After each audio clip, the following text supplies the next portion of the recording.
All right, let's do this. Hey everybody, thanks for watching. This is Be Better Golf Live. I'm Brendan DeVore, the host, and today my guest co-host is George Genkus. Yes. How you guys doing? How do people know you? I guess through like GGswingtips. GGswingtips on Instagram, right? Instagram is probably where I'm known. A prompted question. Yeah. Anyway, so yeah, on Instagram, George has like 25, almost 26,000 subscribers and climb. How many more extra do you get a day? Of what? Instagram? Yeah. If I was going to guess, probably around 100 a day, 150. That's great. That's great. So it's cool. George does a lot of really great swing tips on there, and so you can look him on Instagram, but he also has a YouTube channel. So it's the same thing, GGswingtips on YouTube, right? Yes, it is. Yeah. Thank you. So subscribe over to George's channel. Today, usually what we do is kind of like hot topics. So this weekend was the Valero Texas Open, at kind of like a blog course, I thought, but it was won by Charley Hoffman, and Ricky Barnes had the lead going into the final day and lost. What do you think, George? What do you think generally of Charley's swing? I love Charley's swing. I think that it's not timing oriented at all. I think that he does a lot of good stuff with his body. His swing plane's right on. There's not, like I said, there's not much timing, and his body works great. So under the gun, I think that it lasts. You know what I'm saying? Yeah. As far as like, first off, I'd say if I looked at it, which it's right directly on plane, his face is good. He gets down here, his face is super passive. He's got great rotation through the ball. Club head face. Yeah, it's pretty much as solid as it gets. I mean, after that, it becomes what side you're missing on and trusting where you miss and leaving yourself in the right positions to miss, you know, not short-siding yourself. And if you have good control over your ball, I don't see with that move how much trouble he can get into. And that kind of shows in the statistics as far as money earned. That swing earns X amount of money every year between this and this, and it's just very repeatable. The thing that I like about his swing so much that I always notice is that his swing seems to be all about like this awesome backswing and position at the top. It shows that you can get a lot of power and a lot of compression and other things, not taking a really big backswing. I agree. He's right here. He's got this nice triangle. Super short. Yeah. What I do notice, he's got a full turn, but he's got a short arm swing. So yeah. Which is, you're still keeping the power with the big turn, but he's got his arms in a good position to where he's not like, his legs are so good that even if he actually did have his arms up, he could actually get his arms back in position with good leg work. So I would say that I could see, I'm surprised he hasn't won more is what I'm saying. How about you? You think the same? Or you think it's, people say it's possible putting? Golf is hard, you know, so like nothing surprises me. It doesn't surprise me for anybody to never have won or not won more. But no, I mean, I think he's doing a lot with what he has. So I think he's fine. The one thing that I really do admire about him, like I was saying, is that I think a lot of golfers, amateur golfers, which all of the people watching this are, can learn from his, like you're saying, like everybody is trying to get more distance by getting more backswing, and they're done. They're done here, but 100%. Then more arms go. So you think a lot of people could learn from Charley's swing in that way? 100%. I mean, that's what I honestly try and do. I think that a lot of people who get really long with their arms usually don't have a huge turn, and when they come down, their legs are sliding to trying to get their arms back in, and then all of a sudden it's a timing issue. Whereas you get a guy with a huge turn, they're not losing power, and their arms are back right in front of them in transition, and then all you have to do from there is just turn through the shot. And there's, depending on what kind of ball flight you want, but overall it's pretty simple from there. That's the way I'd say. The other big story from the weekend was Ricky Barnes had the lead and then lost it. Ricky Barnes, I think, what sticks out to you about his swinger game? I honestly really like his golf swing, to be honest. Yeah. I think I don't dislike anything. I think he gets it in great positions up top too. I think he gets it in great position. I think he has really good rotation. I think his leg work gets a little slidey at times, which can cause a few things, you know. It can cause you off the tee to get a little bit in trouble. I mean, he doesn't kick his pelvis up and rotate through the shot. He's more in flexion and he slides a little bit, but overall I think his move, obviously he wouldn't be in the lead if he was where he's at. I mean, you could say that, hey, it was more of a mental breakdown or was it a mechanical breakdown? I mean, who knows? He knows. But overall, I think his swing is pretty solid. Is he long? Yeah, he is long. I would think so. I mean, he looks. I mean, I've huge. watched him hit balls, and I think he's very. I mean, he's just always been a pretty solid ball striker as far as I've known, and I've met him, and he's a really cool guy. He works out a lot. He's super strong. Physique's always tip-top shape. So that's what I see about him. I mean, what do you see about him and his issues that he had over the weekend? For me, I mean, I think the driver. His driving statistics for the year were really bad coming into the tournament, and then his driving statistics for the first 3 days were like top of the pack, and no surprise he was in the lead. But the last day it kind of left him again. So I think he could learn a little bit. I think about, I mean, posting up and not going left and right as much might help him, but I mean, really at this point I think it just comes down to managing your game and just, you know, mentally being there. I mean, I saw a couple of the days where he was swinging, but I didn't see the last day, unfortunately. But in general, the only other thing that I see is through his driver, he backs out this way a little bit. Yeah. And he does move a little bit forward and backwards, which can create some timing. But like I said before, I really do like his golf swing. Yeah, it seems like an athlete like him, it's just a matter of time to figure it out. But he's not like, you know, he's not super young anymore, so we'll see. Yeah, nothing for sure. is guaranteed in golf, unfortunately. Definitely not. So, so George, tell me a little bit about, like, in watching your tips on Instagram and also your stuff on YouTube, you have this really cool quote that really resonates with me that I'll paraphrase, but it's something about 70% of players are jumping, stalling, flipping. It's like a lower body thing that most people are doing. What is that? Well, in general, a lot of people think my leg work is weird and there's a lot of controversy over it. But in reality, you know, you look at ground pressure, you're seeing a lot of guys now that we really understand through, you know, Dr. Kwan, or for me, I didn't know until I saw what Dr. Kwan, Chris Cuomo's my boy, linear motion compared to angular motion, compared to, you know, transferring the pressure forward or not. That's been the debate for a long time. So if you look, I didn't have that. I looked at like all the long drivers, okay? And I looked at a lot of those guys weren't moving forward with their legs a lot. So for me, I saw them actually going more down and around. And then when Rory came out, you saw him going down and around. You saw, you know, all the guys who are smashing the ball are really going down and around. And the guys that are stalling are usually firing the right side really early, or they're sliding. And what that's doing is getting your pelvis into a tilted position. When you get it in a tilted position, it's very hard to turn through the bottom. And when you don't turn through the bottom, what happens is it's hard to control face. Now, if you do stall at the bottom, your chest can still open and you can get away with a lot of stuff. But in general, that's basically, it's ground pressure. You're creating more speed with a more controlled face is the philosophy that I'm trying to show here, if that makes sense.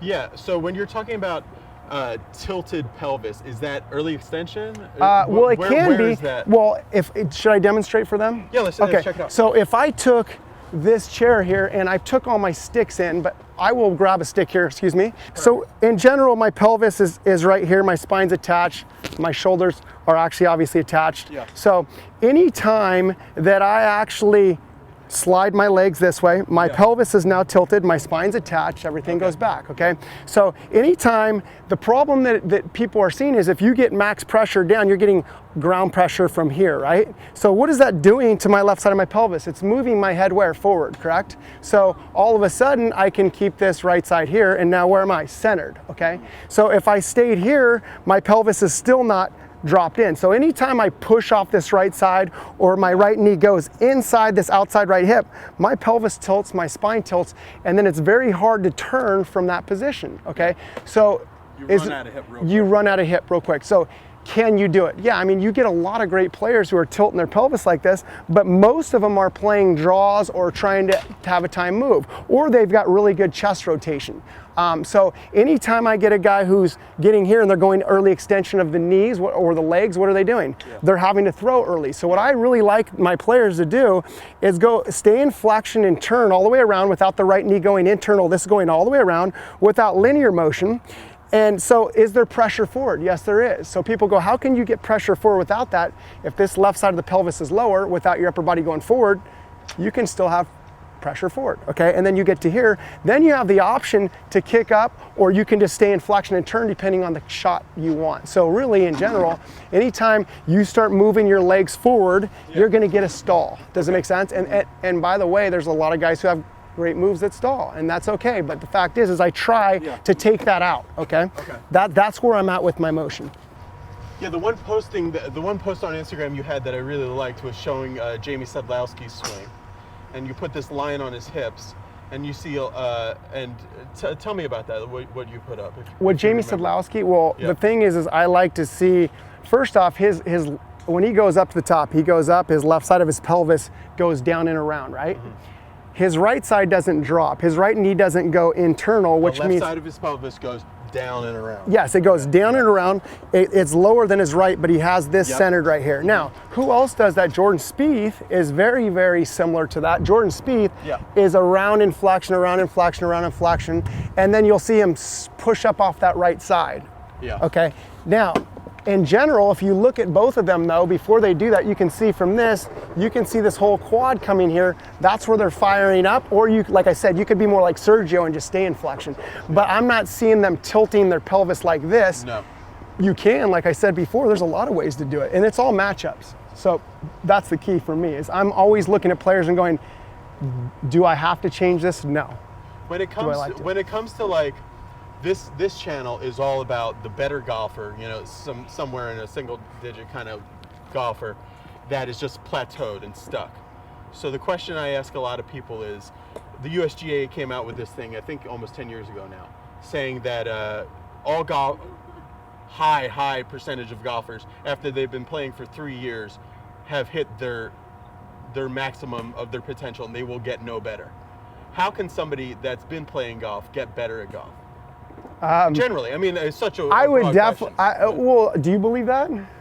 No, I don't. Me neither. Yeah, okay, I think it's the most false statement ever. I see it all day. But I see it a lot. People, you know, spinning their wheels and not getting better. Well, here's the deal. What is better? So I could get a guy to hit the ball better right away. That's what I do all day. I get guys to hit the ball good, but does that mean they're going to score better? Sometimes they're going to score worse because now all of a sudden they're hit it further, hitting it over back greens, making doubles. Okay, so and all of a sudden they lose their shot pattern because I got them hitting the ball better. So overall, you could have a bad shot pattern. 100%. Making my handicap go down. Of course, I wouldn't be in business if I believed the USGA. Is it the USGA you're saying? Yeah. USGA is saying after 3 years. No, I see it all day long that people improve all the time after 3 years. So no. Okay. Was that where'd you find that at? It was something that it was out in, I don't know. It's out there though. Because I asked that of all of my different people, and then I couldn't find it, but one of my subscribers found it and sent it to me. So that's cool. I know it's real, but I believe you. Because the thing that really is depressing sometimes is you look at something like the Haney Project, right, on TV, and you look at Ray Romano and Rush Limbaugh did all right, and Charles Barkley. They got literally over $1 million worth of golf instruction each, and didn't get better. Okay. I mean, not in a way that like, you know, any real way. Well, so, that's the thing is if I was going to do that show, first off, I would never talk trash about another actual pro. Right. Okay, that's the first thing you'll never hear me do. But what I would do is I was going about it, I would be like, okay, this guy, what's the challenge? That you're taking a 90 player into what, the 70s? Or what is the challenge that they're trying to do? Right. Well, each one had their own goals. Like, I think Barkley, just wanted to hit the ball. Just make contact. No, I think Ray Romano wanted to break 80. Okay. Well, what was his handicap before that, or what was he shooting before that? He was like shooting in the like mid-high 80s. Okay. But like every time he got close to that, he would. Well, that's the thing is I don't know if I would go and I would just start doing all ball striking. Even though when I'm with the junior, I work ball striking first and I try to get him to smash the ball, and then I take it back and I do distance control and all the rest. But the first thing that if I wanted someone to score, I sure wouldn't be hitting balls. Yeah. The first thing that I'd be doing is taking from 120 yards and in and working putting, wedges, chip shots, pitch shots, flops, 30 to 70, 80 to 120 with distance control and stuff like that, because that's where you're going to score right off the bat. And that's the easiest way to teach somebody too. But and then after that, you go for, the whole puzzle. You put it all together. if that makes sense. But I sure wouldn't have started with, hey, because I saw, and I'm probably wrong, but what I'm saying is I saw them only working on ball strike. I didn't see a lot of wedges, didn't see a lot of putting on the show, but that's maybe because it's boring. I think it was like 500 balls on tees, and that's the famous image. But that doesn't mean he's wrong. TV it just, that's what I'm saying. I wasn't there, I don't know, but I'd say in general, if it was me, I would definitely have started from 120 and in. Right. So the summer's about to start, and we have a lot of viewers in Scandinavia and a lot on the East Coast of America, and they're starting to get their season going. If somebody is really committed to say, okay, this year I want to be a better golfer than I was last year. I know I'm not going to be qualifying for the U.S. Open. I just want to be better, a little bit. What would you recommend to people on a broad scale to really start thinking about in their games? I would take stats. Stats first, find out where my biggest weaknesses are, because that's important. I mean, I got a stat sheet on the ground right there, but I would check out, where my weaknesses are, and I'd really try and make them my strengths is the first thing that I would do. How would you go about it? Well, that's kind of the point of this channel has been, I really think that for me, I think that...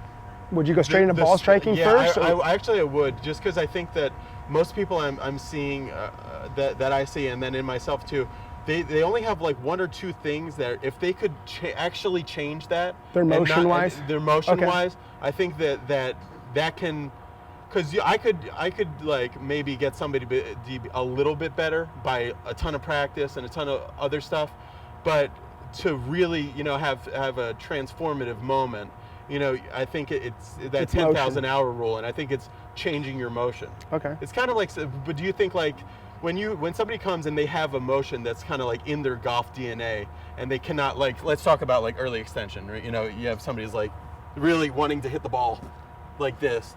How do you get somebody out of that? Is it just avalanche of the first thing that I look at is a lot of different things. I have no patterns in my teaching, and everybody goes, when they watch me teach, they go, you started different with that guy to that guy to that guy. The first thing I usually look is where their ball's going, and I go, okay, this guy's so dumped under, so over, what's his body doing to create that? And a lot of times it's mostly when they're starting to early extend like that, what's happening is their armpits to me are so far over that they're trying to keep balance. Right. Okay, it's usually a balance thing that's going on. Or they're too far back and then they move forward and then they jump up. Right. Or they're trying to get the ball up in the air, one of the two, or one of the three, whatever. But there's a lot of reasons that people are early extending. But in general, what would I do? I would first off check their setup, make sure their balance points are good, and then give them some drills to actually, first off, if I kept my right arm short, what's gonna happen? Am I gonna come up? If I kept my right arm short forever and did a no throw, where's my head gonna go? Yeah. It has to go down, okay? So most of the people are going up like this for balance, but even if they weren't, and I said, let's keep the right arm short and just do a no throw. This is a no throw when my arm doesn't throw early. And as soon as I throw early, why am I throwing in the first place? Why am I letting everything go and going to early extended? Usually because my face is wide open and I'm trying to get it square, or I'm coming over the top and then trying to square the face. So that's why a lot of people are reacting to whatever's happening up top, or they're forward and they're trying to, get the face back. So there's so many reasons that people are early extending, but usually what I find is usually two things are the biggest things that people are early extending. Or like four, I'd say. Number one is setup. Number two is their face is open and they're trying to release it. Yeah. Or they're like way dumped under and trying to square the face up. I got about 100 reasons why, but in when general. Somebody's trying to change something that is like ingrained. That's what I'll do is I'll exaggerate hard. Oh, okay. I'll exaggerate hard. And I've got a lot of weird stuff I do that, first off, like I don't know if they know, but I really didn't have a coach that taught me. So all I did was study motion. I just watched everybody do things, and so my technique is probably a lot different than a lot of the coaches, not better or worse. I just never watched somebody, so I never got a guru to watch and go, okay, this is the way to do it. So that's why I make up a lot of weird stuff. Yeah. You know what I'm saying? Andrew, do we have any questions? We do. How would you explain the GGswingtips philosophy to an 8-year-old? How would I wouldn't. Okay, I wouldn't. I would say, let me see your motion. I'd keep it super simple. I'd get a guy or a little junior to hit the ball, solid first, and not go back to the videos and not try and make a perfect golf swing. Yeah. What I would do is I'd get him interested in golf, number one, and I'd get him hitting balls and just pushing them into positions, okay, rather than him going, okay, do this or this or this. Just put them in positions. Don't go back to the video. They don't need it. And you say put them in positions. So let's say you get up. P2, P3, or no? Well, you can stand up for me. Yeah. Okay, if you don't mind. Yeah. Okay. So if you were a little junior here, okay, let's just say you're jumping up here. Okay. Go ahead and grab the club, and all of a sudden you're just doing sloppy I'm stuff. a hot dog. What? Okay, exactly. So I'll pull you over here and get your butt over here. Okay, but go ahead and go to the top and just be sloppy. Okay, I know you're not sloppy. Okay, I go. Okay, first thing we're gonna do is we're gonna push you out here. We're gonna get your shoulder here, and we're gonna get you in this position. Okay, and then all of a sudden they're gonna flail. So I'm gonna keep pushing them in positions until I get them to do what they want. Just feel what this feels like. Yeah, exactly. And go, okay, a little bit more width here, boom, and now hold right there. And then if I wanted to have them do some weird stuff with their legs, I'd start moving their body around. And then all of a sudden I'd be like, let's keep a little width here, boom. And so that's what I would be doing a little bit in order to, so they don't have to think about it. Little juniors, they're just straight, they're athletes, you know, until we mess them up. It's kind of like the way you teach karate. I would assume I didn't do karate, but I did wrestling, and it was all motion first, and then after that it was just automatic. Yeah. How would you go about doing a junior like that, 8 years old? Well, I have a 4-year-old and I have a 9-month-old, and yeah, I mean, he just wants to hit the ball hard. Let him hit it. So yeah, I just tell him to swing hard, and then he actually threw the club, let go of it, and threw it like 40 yards out into the range the other day. So I had to. So he's working stop on your his fire. So at least it was a late throw. Yeah, but he was having fun. And the other thing that I think is really huge, if you are going to get a kid into it, get them around other kids that are playing golf. I 100% agree with you. That is the whole key to being a good golfer, is who you play with. I mean, I deal with that all the time. I have little juniors that don't have friends to play with, and I'm like, you don't have friends to play with because you're not that good. If you get good, and then you get a little cool group to play with, they're going to all make you better, and everybody's going to feed off each other. Is there another one there, Andrew? Yeah. What's your personal driver carry distance, George? George is long. At least his Instagram says it's long. Well, normal drive, golf course drive, not something where your shoes are falling off. I don't know, 285, I guess. I don't know if that's realistic, but I mean, I'm on the course. I'm hitting it. If I try and smash it, I'm hitting it 300 to 320. But my normal probably around 300. I don't know. But I know my swing speed. My swing speed, if I try and smash, like 122. Yeah. And if I'm just actually like, my normal is probably 114, 116ish in there. Yep. Now you were a player for a long time. I wasn't a player for a long time. No, I was actually. I got better and better as I started. I started teaching too early, in my opinion. I'm 45 now, but I started teaching when I was like 28. But I didn't want to. I wanted to play. And so what ended up happening is people were asking me a lot of questions because I was like a golf nerd. I was studying everything, watching everything. Yeah. And I didn't know anything. I was just like making stuff up. So eventually I started to understand and figure out what worked for me, and I started relaying some other stuff to other people, and it worked. So that's how I started teaching, really. So you should have stayed selfish a little longer. I wish I would have, because I've played in a lot of like mini tour stuff, and I've won quite a few events mini tour, but nothing big. I've played a couple nationwide tour events, and that was awesome. But I mean, overall, it's more I've just been coaching, but I do play once or twice a week on my days off, and I still shoot under par a lot. That's great, because I talk to a lot of pros doing this and a lot of other things. I can't tell you how many pros I talk to, teaching pros, that say, oh, I don't play golf. Or if they've played golf, it's been like a year. I don't see that. I don't see how that works, because if you don't have the passion for it, first off, players come to me and they go, hey, listen, I was in South Carolina and my hands were swole up. I said, did you drink the night before? And they go, yeah, how'd you know? I'm like, usually that's going to happen, or the humidity you're not used to, or stuff like that. But if I've never done any of these things, hey, I'm nervous before the tournament, or hey, I was score counting, or whatever it might be, I try and relate to these guys, because if I didn't, they wouldn't have anybody to ask. You know what I mean? They'd have to go somewhere else. Let's take one more, Andrew, before we do something else. George, someone was asking about lateral movement. Yeah. Right? They say down and around, but there is some lateral movement. How much? I'll ask you just so we have it on here. So somebody was asking you, just to say the same thing Andrew just said, just so we have it on the microphone. Somebody was asking George about lateral movement, and they see a lot of your Instagrams where you're talking about down and around. Is lateral movement bad? Is it? Not at all. Yeah, okay. Not at all. if the pelvis moves too far forward, you either push off or you start to move the whole upper body. What's going to happen is once it gets to a certain point, it's going to want to straighten up. You're going to release your angles. But if we can stay around in the same position, you're not only creating more ground pressure, which is proven not by me, by all the scientists out there. It's creating more speed, number one. And what else it's doing is now once my legs go around this way without linear motion, then I can fire the right side through after the left side's cleared, and all of a sudden I've got no stall, which equals better face control and better compression. So when we look at it from that, is it bad to slide? Well, I'm not gonna lie to you, I slid my whole life. That's why I'm trying to get people to slide less. When I started teaching, I would teach, let's get to the 2-inch wall, which was out here, and boom. And I would have a little stall up, which was okay, but my chest, I was all about, hey, let's get the right arm to stay bent and keep the chest open, and that kept my face passive. So is it okay to slide? Of course it's okay to slide. Do I like if I had my choice, would I get them to not slide as much? Yes. And can you get your pressure forward without sliding? Yes, you can. My pressure's forward. Now, does that mean my whole body's moving forward? No, I could keep it centered from here. So there's a lot of ways you can do it. There's a lot of different ball patterns you can use, but is sliding bad?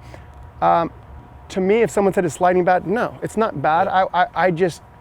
I like to teach it a little bit less sliding. When I get a good player and he comes and he's sliding, I'm looking more as, okay, is he hitting it solid? Yeah. Are you controlling your curve? And if you are, let's leave it alone. You know what I mean? But it's not like, hey, all of a sudden, hey, you're only hitting the ball with your 7 and 175. Let's change your leg work. Well, if you're not hitting it where you want, and you're not getting the distance, yeah, I'll change it. If that makes sense. I mean. Well, someone complaining about a 175-yard 7-iron, I think most people would take that. Yeah, I'm sure most would, and most of my juniors would. Yeah, right. Okay. Yeah. That is the thing. Yeah. You'd have to see it to believe it, but most of my juniors do hit it super far. Sure.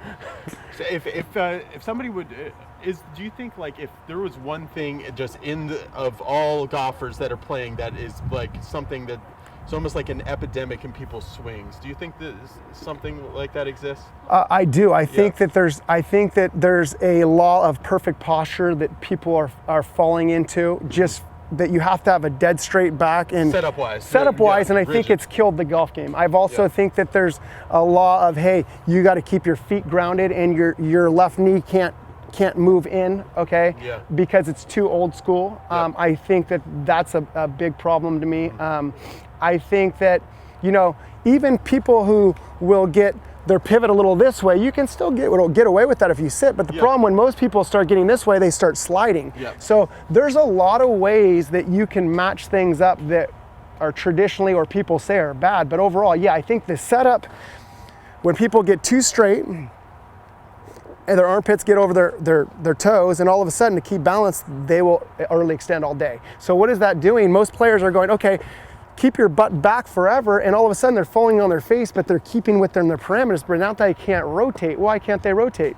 Because you can't rotate on your toes. It's almost impossible. I used to push kids forward and try and see if they could turn, and their body would never get past square until after they grounded, if that makes sense. So I think the setup is a big deal as far as staying up. And if you look at all the older guys, they would have their butt more under them, their armpits would be over their balls of their feet, and their shoulders would be more rounded, and then at impact, they'd be like this. And then you see all these guys all stiff, and then all of a sudden they're up and humping, okay? So I think that's a big deal. I think you not being able to turn the legs back and then come back out is a big deal. As soon as we started getting grounded here with the leg, all of a sudden people started straightening that back. They didn't have any of this motion going around, like as far as left leg going external.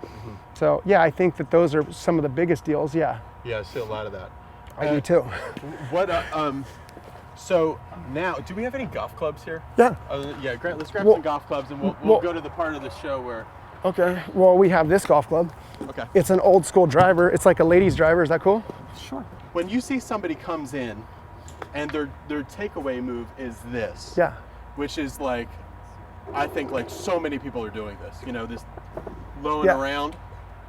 Is that something that you work on, or you work on other things first? Well, no. I mean, if someone's taking the takeaway, here's the deal. Way under the plane. Only reason to me that I would ever change a takeaway is for two things. Yeah. For wedges, or half shots, okay? Because if you look at so many old timers, what did they all do? Yeah. What did the old timers do? They swung it way inside, they got across the line, but then they turned. But if you tried to swing it way inside and then hit wedge shots, you wouldn't have time to reroute it. No. So when I get a player who is hitting it well and they're way inside, I go, okay, well, how are your half shots? What do you think they say? Terrible. Yeah. Okay, so then I have to fix the takeaway. Yep. But how would I go about fixing it is a different thing. I mean, if you want to know that, that's easy. Okay, set up. Okay, so if I had a couple clubs here, I would first off, the first thing that I would do if I had 2 clubs, which I don't, which is I would put a club right here. Let's just do this. We'll go. Just so we have it. Okay. There you go. Okay, so I would go like this. The first thing that I would do, I'd say, okay, let's go here. Just one piece of the right leg. Stop right there. See that butt end's in the middle of your leg? Yep. So let's do that again. So that would be the same angle right about there as your leg. Let's do it again. Let's imagine we have one right here, one piece of the leg. Okay, now from here. What is this yellow stick on the ground showing me? That's just showing that your shaft I'd like to see parallel here. Oh, I got you, okay, I got you. So we're just gonna go boom, right there. Okay, so once we get to that position, that's one piece. So we're trying not to have any wrist hinge here, butt end stabbing you in the leg. And all that's gone here is there's a geometry equation here. Your legs are 0, your hips are open 15. They're not flat 15. Yeah. And then all of a sudden your hips go about 15 and your chest is about 30, okay? Yeah. So what does that mean to me? That means that you're out in front. Now, from here we have an option to, from this position we have an option to roll or radial deviation, which is just what? Upward hinge, right? Yep. On their back. Okay, so we've got a little radial or we've got pronation of the left hand, which is a roll, okay? So we're gonna go boom. One to the leg. And then all we're gonna do here is now we've gotta have a little soft fold in that right arm and we're gonna hinge this up. So there's a race between this and this. Who's gonna win? They're gonna tie. Boom, right there, okay? So I take that in 2 pieces. I'd go one piece to here and a soft fold. See that right there? Oh, soft fold, okay. Yep, one to the leg, a little soft fold. There you go. Okay, and that's how simple I'd keep that takeaway. Now, if they were still not getting it, I'd say, okay, listen, if you're turning early, let's go ahead and turn flat or turn early. Where's your hand path going? Yeah, very inside. So the geometry right there is between, set up again. Let's not turn it all and let's fold. Boom, where's your hands going? Outside more, yes, exactly. And if we turned early, all of a sudden our hand pass there. So it's the amount of fold to the amount of turn and what incline your shoulders are going on. So we're gonna keep your shoulders on the correct incline and we're gonna go one piece to here and we're gonna have a little bit more of this with a little bit of forearm roll and a soft fold. And then we would ideally try and get this where? At ball line, but a lot of players that I teach are very vertical. Yeah. And that's because the more and more we early turn, let's early turn. Then I would make sure that that club head stayed outside your hands, okay? Yeah. That'd be ideal. But if you wanted to get right on plane or right on the right path, what would I do? One to the leg and exactly, that's what I would do. Now, how much wrist hinge is a different story. Let's go one, little soft fold, and then we're done with the wrist hinge, okay? Oh, okay. So we're done with the wrist hinge. And the reason we're done with the wrist hinge here is what's happening. That right arm is now gonna be going, if it says 150 here, how much did that bend? If this is what? 150. How much did it bend? 30 degrees. Okay. Okay, so there's your math equation. Your shoulders are too open. Look at that, let's do it again. From 180 to 130. Yeah, so no, 180 to 150. No, Yeah, right. you're turning too early. Nothing, little soft fold, boom. Okay. There you go, so now your shoulders only back 30, hips open 15. This is just a normal equation. Now, boom, as I turned, there's no more wrist. Now your arms bend about 60 degrees, which would say 120. Yep. Chest is back about 60. And now we're matched up with our geometry. Our hips are back about 30. And then how much more room if this is bent 60 here? We got 30 more to get to 90. Shoulders back 90. So automatically now your geometry is taking you on plane, okay? Your body fold and your arms, your right arm folding, one more time, one to here. One to here. Soft fold, okay? That's if that's answering your question on your takeaway. No, it is. Okay. So this first foot of the takeaway, Yeah, all you're doing is just putting it to your leg. Trust, yeah, exactly. It's not a... No, exactly. Now, does it have to be that way? No, not at all. I mean, Because a lot of people want to just snatch it. well, the thing is when I played golf and I'd go like this, I'd go over the head and I'd say, how important is the backswing? Yeah, I can you still hit it really well that way. I can hit it good that way. I can hit it swinging it in. But the point is, if you're asking me how to get it perfectly in a good position, I'll tell you how to get it. And that would be using the geometry the way, you know, you'd go 30, 60, 90 with the right arm, which would be, if you looked on video, I'd say 150, 120 from the face view, and 90 up top. And then the chest would go. So when I see a guy from the face view and I see his chest is back 90 at second parallel, where do you think his hand pass at? Yeah. way inside. You see that right there? So it depends on how early you're turning will determine your hand path. Does it make sense? Yeah. Unless you defy it, meaning unless you turn early and then you're swinging your arms out here, but your natural hand path is gonna follow your rotation. Right. How early you do it. Unless you put extra into it. Unless you try, unless you form. Yeah, or you form roll. So I always tell people, okay, so set up again, last thing, and then we'll let these guys do whatever they want. But in general, you want to teach people this, and up and down, which is radial ulnar, and then pronation, supination, and then you have flexion in the left hand and extension. So what we want to do is we want to take forearm roll out here. So I have a lot of people who also roll. Let's hold that on the side. Let's hold this on the side of the shaft. So I'll have a lot of other people that can't get that down. They want to turn early. I say, okay, let's keep this thing dragging upside your leg. See that right there? So see how that dragged on your leg? Chris Ryan showed that. Exactly. Well, I mean, that's easy. So one to here. Yep. Good. So that's how you do it. And I'll use that a lot too. I've been using that for forever. Okay, good. Somebody wants to know, how many Red Bulls a day do you drink? That's a great question. I'm a crackhead, okay? Making fun of my math. I got it. I do drink, I do actually have zero energy drink, but what am I drinking? I'm keeping something stable. I actually did have a crack drink today. What did I have? Okay guys, so if you have any more questions, put it in the comments of the video that will show on YouTube here. No, we're good. So put it in the comments to the video that'll show on YouTube. Subscribe to this channel. Subscribe to George's channel, which is GGswingtips on Instagram and on YouTube. Thank you. And George, tell us a little bit quickly about your membership site. It's a membership site which I pretty much, honestly, my buddy Fish over here, he said, hey, listen, let's do this. And I'm all, I don't want to give all my information out. I already do it on, Instagram. I give so much stuff out that I decided, hey, if you want all my information, you want to watch me teach, you want to see in detailed stuff, then subscribe. You know what I mean? I have no secrets. I'm not trying to hide anything. I'm just trying to help people out, basically. And if you want help, and I definitely will help you. So just, if you like the Instagram and you want to go to a whole nother level, detail, I would say it's very detailed, put it that way. It's super detailed. Cool. So check that out. It's all through. You'll see all the links for it on his YouTube page. Thank you. So and so that ends the live stream. Guys, stay tuned here on YouTube. There'll be a whole bunch more where we're gonna get into this minor train wreck of a golf swing, and then we're also gonna see George hit some balls too. Okay. Cool.